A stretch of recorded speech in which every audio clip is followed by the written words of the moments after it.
Hey guys, welcome back to the channel, and in today's video I'm going to be showing you how to add file attachments to emails sent using the SMTP integration. We're going to be looking at two broad areas. First, I'm going to be showing you how to add a file from your local computer. We're going to be using the file picker for this, so you can select a file, add it as an attachment to an email and send it off. The next thing I'm also going to be showing you, which is going to be super awesome, is attaching a file from a URL as an attachment to an email using the SMTP integration. This is going to be super awesome because right now it's not supported out of the box on AppSmith, so we're going to be hacking our way, writing some JavaScript to get this done. I'm sure you're excited to see how we accomplish this. Alright, my name is Confident and I'm a developer advocate at AppSmith. Without any delay, let's get started.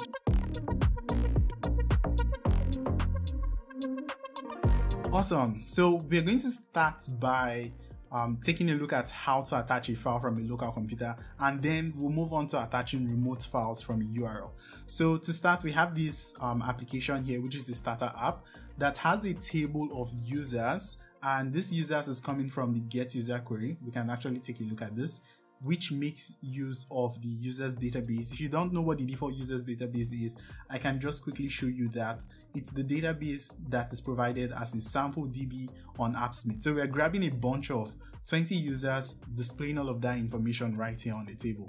The next thing we would need to do here is create a form that makes it possible for us to enter the title, the body of the email, and also to attach a file to the email. So let's go ahead to create a form for this. So this is going to be a form widget. So I'm just going to quickly bring in a form widget, place it right here. Let's expand this. All right.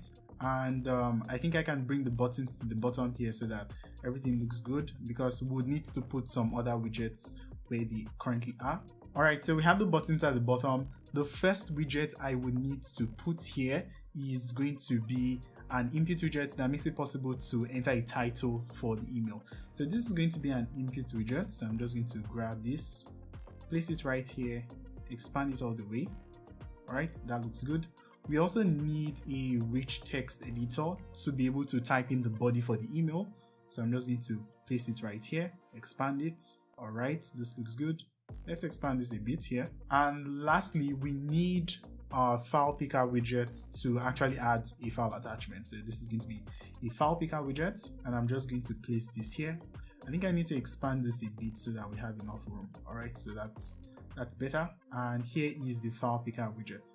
So we have the basic layout. I just need to edit this a bit. So for the input, I'm just going to say the label should actually be the title. All right, and I can give it some space. Okay, I think this is fine. Next, let's move on to the rich text editor. For the label, this is going to be body, and we can place this at the top. All right, that looks good. And we basically have the form built out.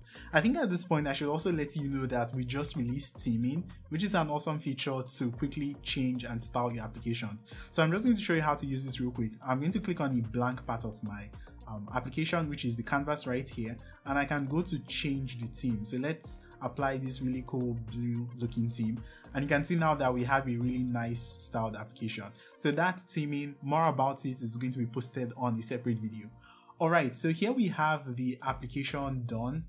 So what I want is that I want to be able to select a user and type out an email, add an attachment, and send it out to the user.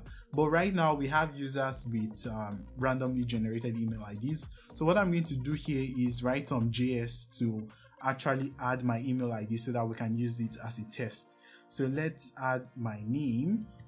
So this is going to be Confident. All right, also my email. This is going to be confident@appsmith.com. All right, that looks good. And I can spread the data coming from get users the data. And here we have my email showing up first, and we have the other emails, which are the dummy data created or brought out from the users database. So here I'm just going to say send an email to the user selected from the table. So this is going to be table 1.selected role.name. And here we have the title saying email to Confident. So we have the UI done.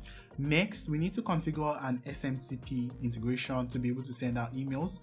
And for today's video, I'm going to be using the Postmark SMTP service. It's a really awesome service, so please go check it out when you have the time to. So let's go to create a new data source, and this is going to be SMTP. All right, so I'm going to call this Postmark. All right, we need to give it a host address and also a port, which is 587. Last thing we need to do here is pass in a username and password to authenticate the data source. So this is username, password, and we can test to see if everything looks good. It does, and I can save this, and we have the SMTP integration configured. So now let's create a query using this integration to actually send out an email. So I'm going to call this send email, and for the command, this is going to be send email. For the from email address, we're going to use marketing@appsmith.com because this was the email address used to configure Postmark. For the to email, this is going to be whoever is selected on the table. So this is table1.selectedrow.email. And lastly, we need to go configure the subject and the body. So this is going to be subject coming in from input1.text, and for the body, this is going to come from the rich text editor 1.text. All right, so here we have the basic structure of the email, which is what you are familiar with. The next thing we need to do is actually add a file in here, and for that we need to configure the attachment. So to show you how to do this, I'm just going to go select a file using the file picker. I'm going to select this PNG file. All right, so we have a file selected. Now we can head back to the send email query and go grab that file and use it as an attachment. So this actually requires an array of files because it says attachments. So you need to pass in an array and then pass in the files you want to put in here. For us, we just want to pass one file. So this is going to be filepicker1.files, and this is index 0, which is the file we selected from the file picker. So taking a look at the evaluated value of the file, you can see here that we have a type, which is an image PNG file. We have the file ID, then we have the data right here. This is the data, which is this base64 string of the entire file. And if we scroll down a bit, we also have some other information that are required here. So this requires a name, which is the name right here of the file. This requires a size, as you can see. And lastly, we also need to supply a data format. So all of this is taken care of for us using the file picker widget. I'm just pointing this out right now because we need to know about this information when attaching a file from a URL.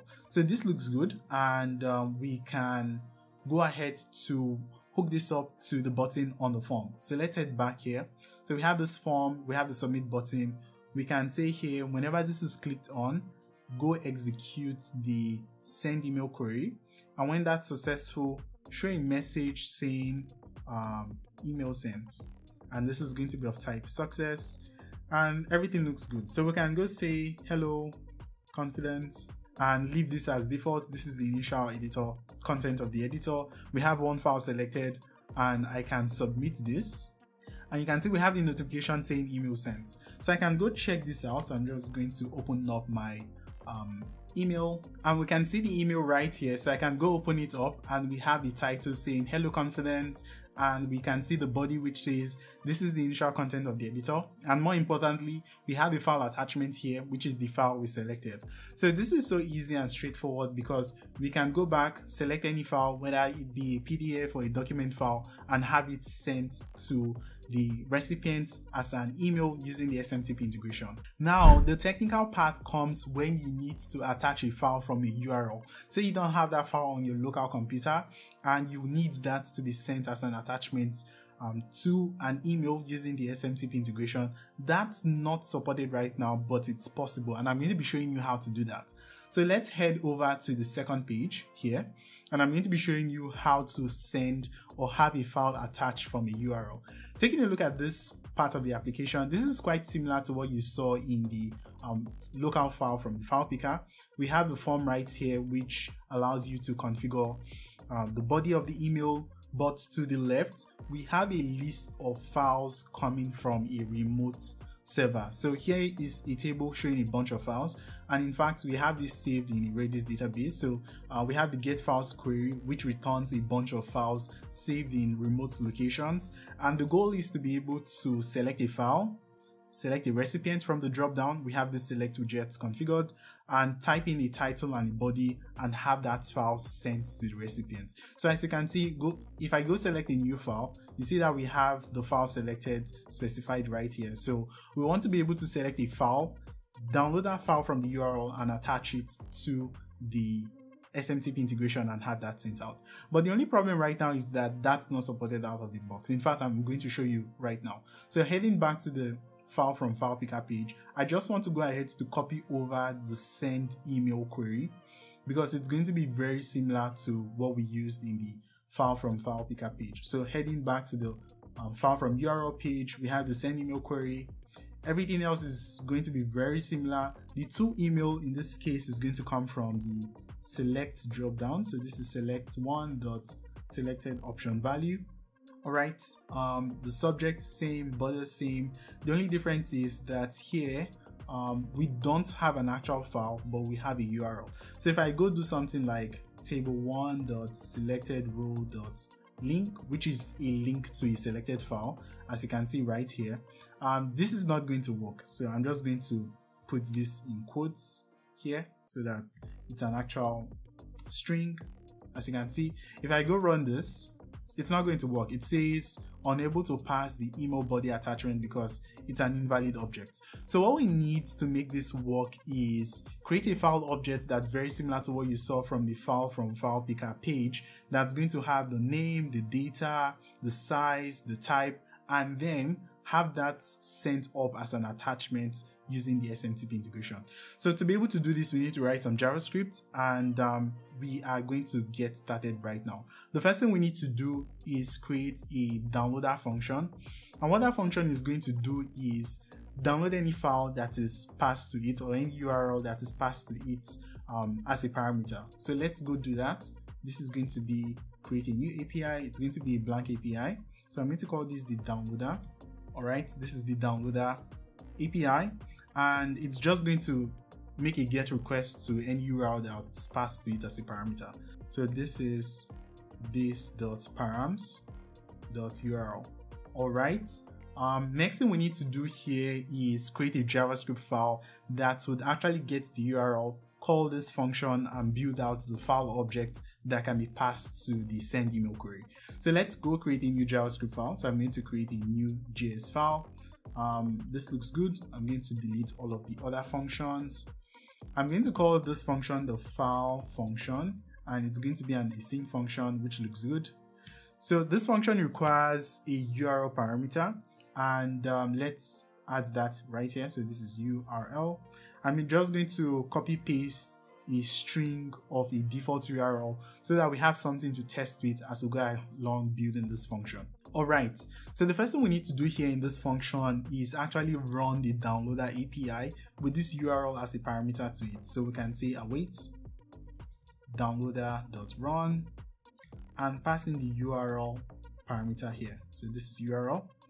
All right, and if I go run this, you can see that this runs successfully. Heading back to the downloader API, this actually goes to grab the base64 string of the file selected. That's the file we passed in the URL for. So this is actually downloading the file, and this is the data, the raw data that makes up that image that was passed to the file function. All right, so that looks good.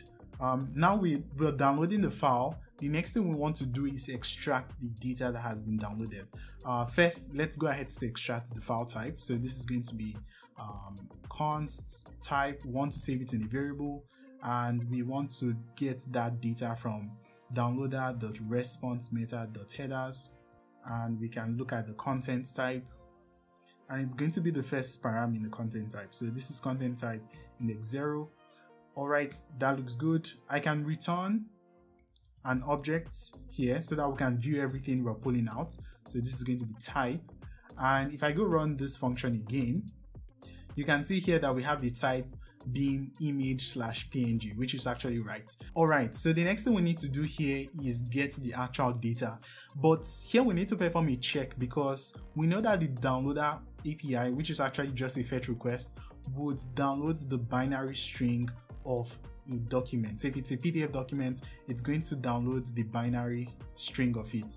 So we need to do a check to make sure that if it's an image, we want to leave it as is, but if it's not an image, we want to convert the binary string to base64. I hope that makes sense. So this is going to be const data. So we're saving it into a data variable. Here we want to do a check from the type. So we are going to say if type includes image. If type includes image, what we're going to do here is just leave it as is. So we can say downloader.data. But if it's not an image, if it's a PDF file or something else, we want to do a conversion of the binary string to base64. So we can use the b to a function. Okay, sorry, this is going to be b to a and pass in the downloader.data. And that's the actual data.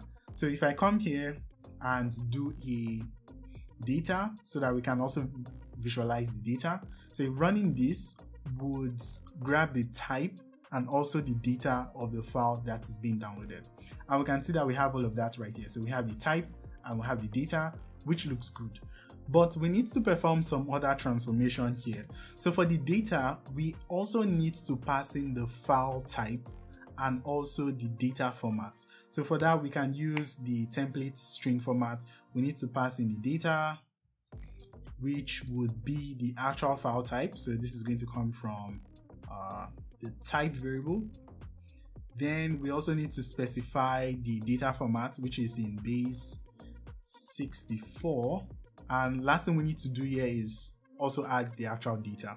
And this is going to come from data. All right, so I can run this one more time and you see that we would have the actual data string added. So we have the data with the file type, the data format, and the actual file data appended to it. So we need to also pass in some other properties right here. For example, the size. This is actually not required, but AppSmith performs a check on the files attached using the SMTP integration. So in order to pass that test, we just need to pass in the size. We also need a name for it. And for this, we cannot just grab the name from the last part of the URL. So we have this last / and we can write some JavaScript to grab the last part of the URL string and set that to be the name. So we can say url.substring and do url.last_index of / which is going to be right here, but we want to start from the next character, which is m, so we can do a +1, for example. So we have that also right there.